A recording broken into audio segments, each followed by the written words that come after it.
भारत की राजनीति में कुछ संसदीय क्षेत्र केवल चुनावी नक्शे पर मौजूद नहीं होते, बल्कि वे इतिहास के पन्नों में भी अपनी अमिट पहचान छोड़ चुके होते हैं।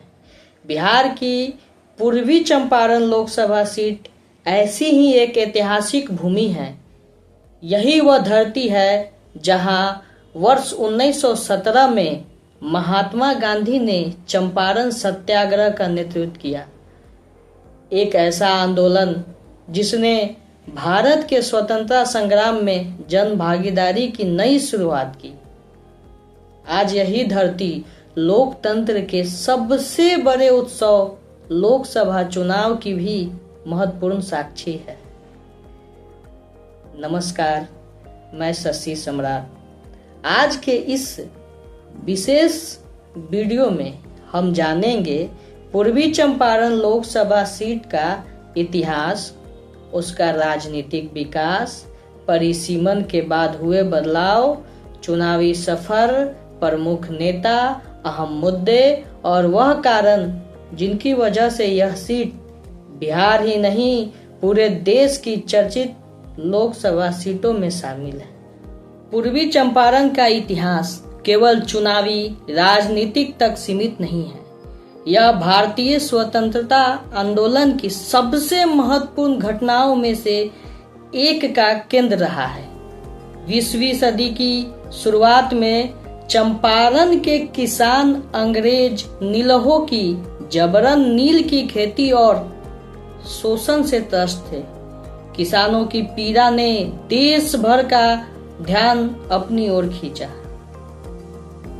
इसी संघर्ष के बीच वर्ष 1917 में महात्मा गांधी चंपारण पहुंचे।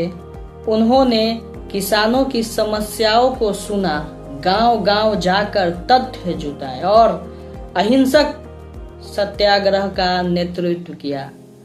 चंपारण सत्याग्रह गांधी जी का भारत में पहला सफल सत्याग्रह माना जाता है।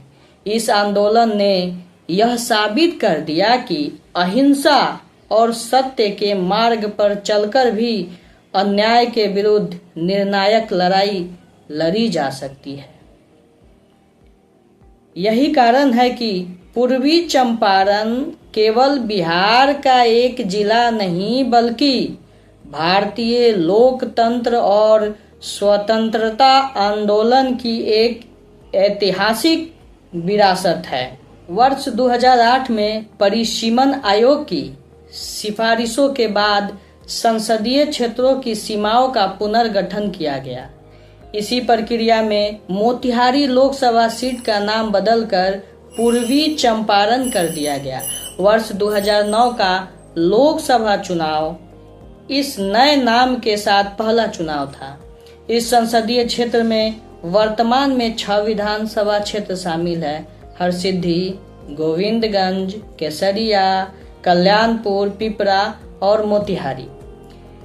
इन 6 विधानसभा क्षेत्रों की सामाजिक और राजनीतिक विविधता ही इस सीट के चुनावी परिणामों को रोचक बना। पूर्वी चंपारण के मतदाताओं के सामने आज भी कई महत्वपूर्ण चुनौतियां मौजूद हैं। इनमें प्रमुख है किसानों की आय और कृषि का आधुनिकीकरण, बेहतर सड़क एवं रेल संपर्क, गुणवत्तापूर्ण शिक्षा, स्वास्थ्य सुविधाओं का विस्तार, युवाओं के लिए रोजगार के अवसर, बाढ़, जल भराव और जल निकासी की समस्या, औद्योगिक निवेश और स्थानीय उद्योगों का विकास।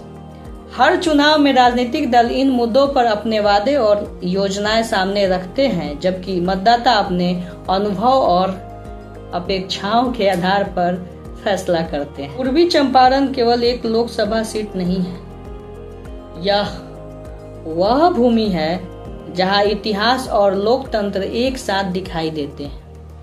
एक ओर गांधी के सत्याग्रह की प्रेरणा है, तो दूसरी ओर आधुनिक भारत की चुनावी राजनीति की बदलती तस्वीर है। शायद यही वजह है कि पूर्वी चंपारण का हर चुनाव केवल स्थानीय नहीं रहता, बल्कि बिहार और राष्ट्रीय राजनीति के विशेषज्ञों को भी विशेष रुचि का विषय माना जाता है।